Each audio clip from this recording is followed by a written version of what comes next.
Meu nome é Bob e o que passei não desejo nem ao meu pior inimigo. Eu enfrentei a traição. Minha esposa Charlotte é uma mulher linda e muito inteligente.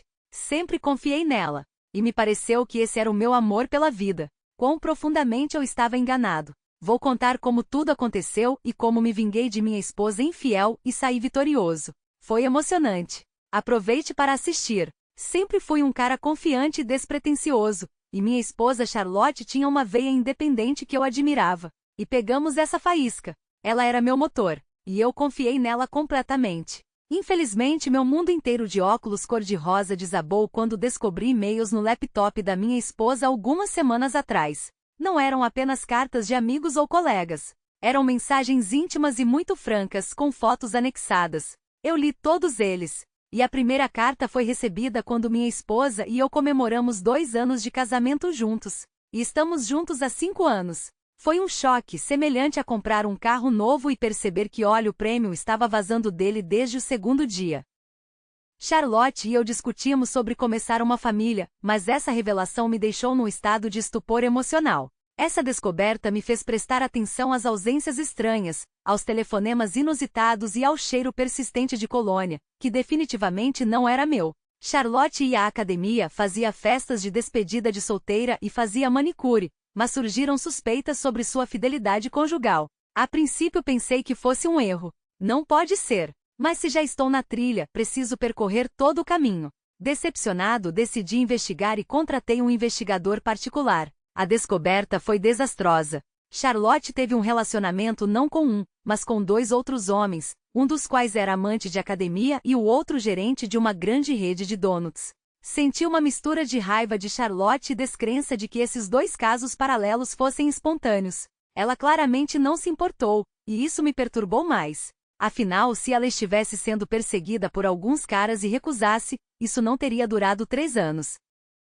Simplesmente não faz sentido. Então Charlotte detonou uma bomba, dizendo que estava esperando um bebê, e tudo que eu conseguia pensar era na incerteza da paternidade. Foi como receber um bilhete de loteria premiado e perceber que ele havia expirado. O divórcio era inevitável, mas eu precisava de respostas sobre a paternidade iminente. A vingança cresceu dentro de mim e contemplei vários cenários, desde confrontar os 2 homens até reconquistar o afeto de Charlotte e abandoná-la mais tarde. No entanto, eu queria uma vida pacífica depois da tempestade. Decidi por uma vingança comedida e calculada, virando a situação contra os 2 homens que estavam apaixonados por Charlotte.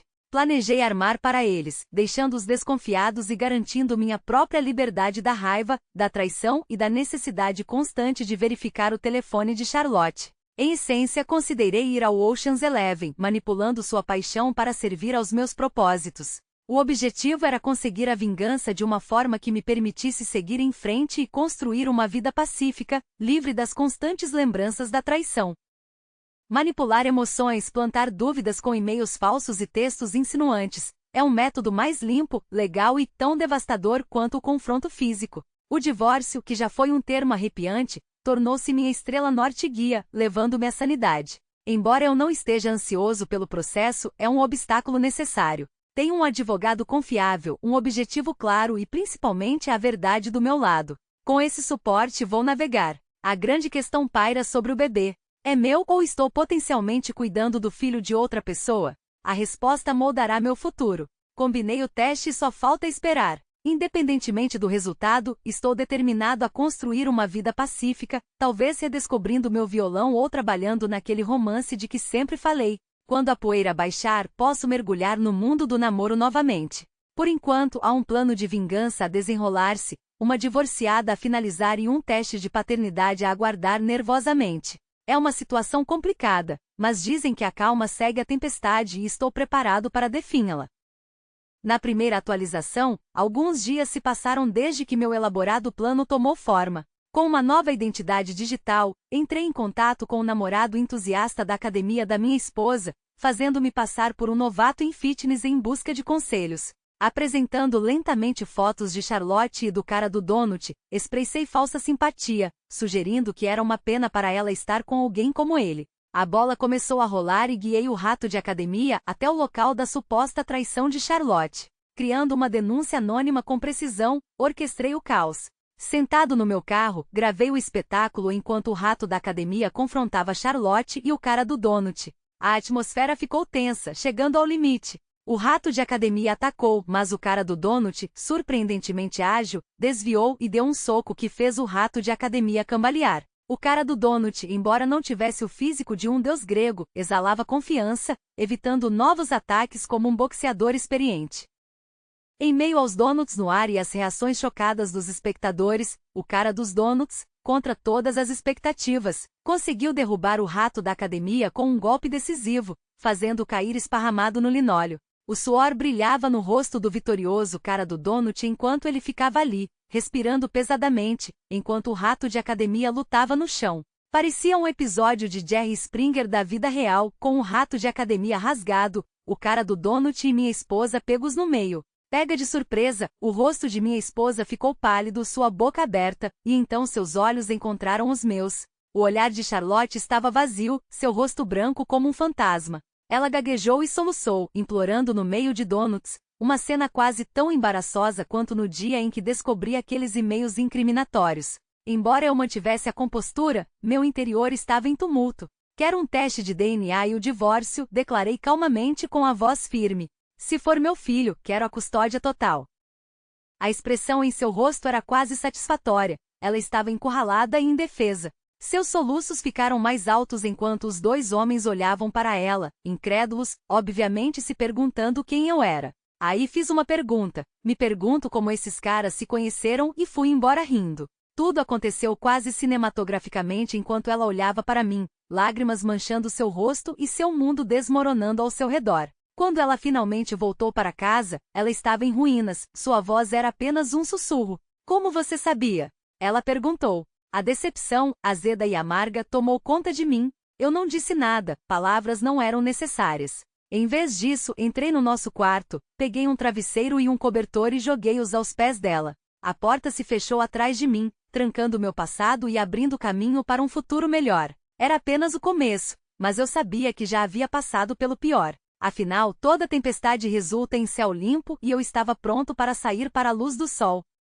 As semanas que se seguiram ao fiasco da loja de donuts foram um turbilhão de papelada legal, confrontos chorosos e um teste de paternidade muito revelador. A paternidade da criança foi confirmada e marcou o fim de um capítulo tumultuado da minha vida. Acontece que o bebê não era meu. Pertenceu ao cara do donut, o vencedor inesperado neste complicado triângulo amoroso. Charlotte, talvez atraída pela confiança recém-descoberta de seu doce Romeu, começou a namorar com ele, talvez em uma tentativa desesperada de encontrar estabilidade entre os escombros. Surpreendentemente, o processo de divórcio com Charlotte correu bem. Ela não contestou e não pediu nada, talvez por culpa, humildade ou consciência severa da situação. Arrumei minhas coisas e me mudei para mais perto da minha cidade natal, para um subúrbio tranquilo, ao alcance da agitação da cidade. Meus pais ficaram maravilhados e os filhos da minha irmã gostaram que seu tio legal estivesse por perto com mais frequência. Era uma vida diferente e mais tranquila, mas exatamente o que eu precisava. O rato de academia, após sua humilhação pública, tornou-se um mistério, desaparecendo como se a terra o tivesse engolido. Talvez ele tenha encontrado outro casamento para interferir, ou talvez o incidente tenha servido como um alerta. De qualquer forma, tudo acabou bem. A vida me deu um golpe inesperado e eu me esquivei, embora não sem hematomas. Serviu de lição, lembrando-me da importância da cautela e da sabedoria. Apesar da tempestade que varreu minha vida, fiquei grato porque poderia ter sido muito pior. Em vez disso, tornei-me mais forte, mais sábio e mais determinado, pronto para iniciar um novo capítulo e deixar a tempestade para trás em busca de dias mais calmos e brilhantes. Estou aliviado por ter passado pelo caos, esquivando-me de várias balas pelo caminho. Como você gosta da história? Escreva sua opinião nos comentários. Diga-nos o que você faria se, Deus me livre, você se encontrasse em uma situação semelhante. Acho que um homem fez a coisa certa. Você precisa ser capaz de se desapegar e não se apegar tanto às pessoas.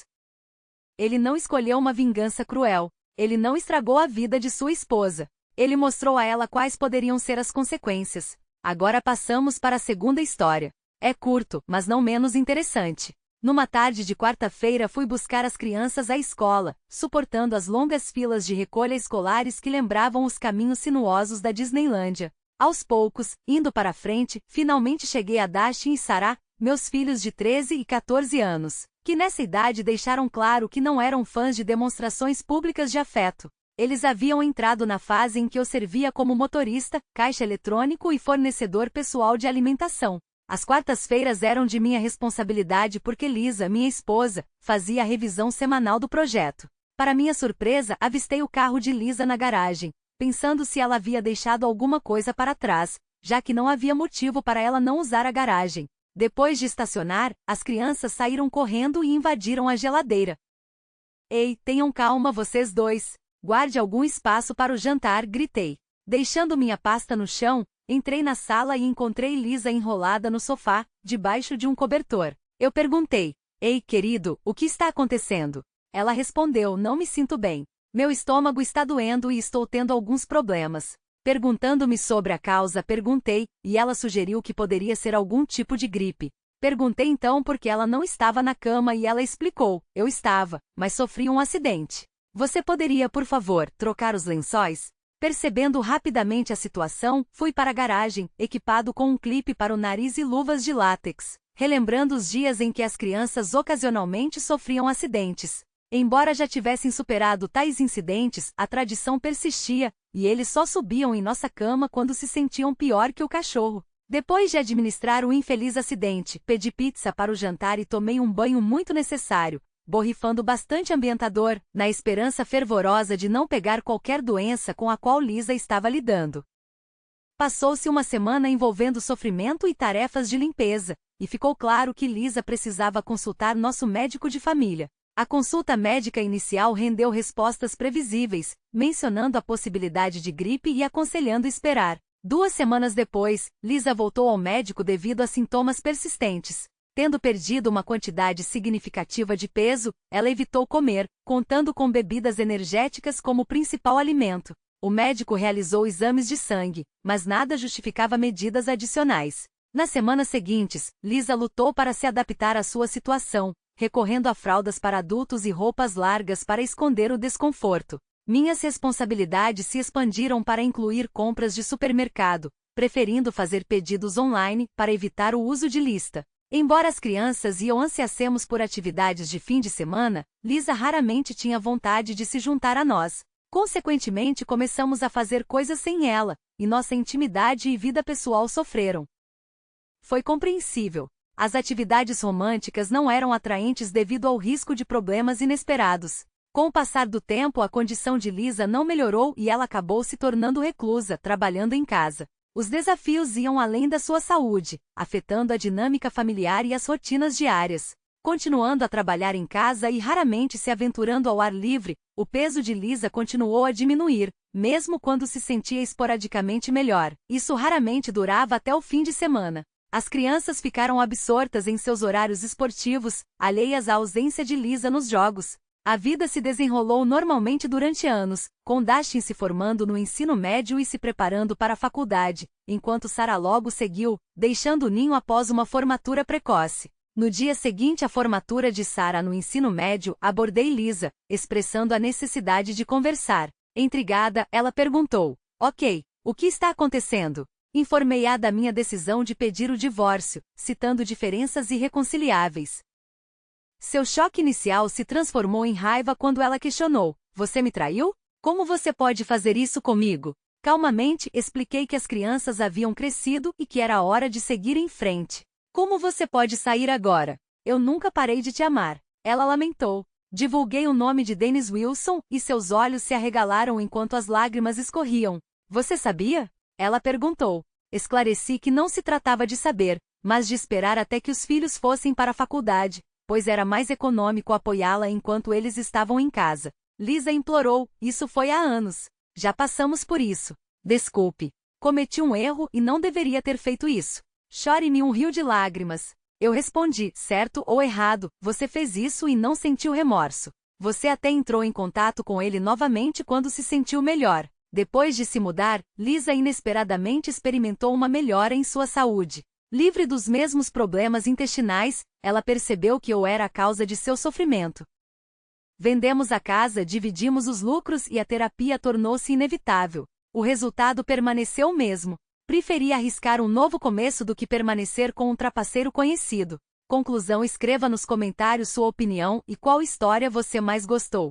Como apoio, deixe seu like e se inscreva no canal. Ficarei satisfeito. Tchau!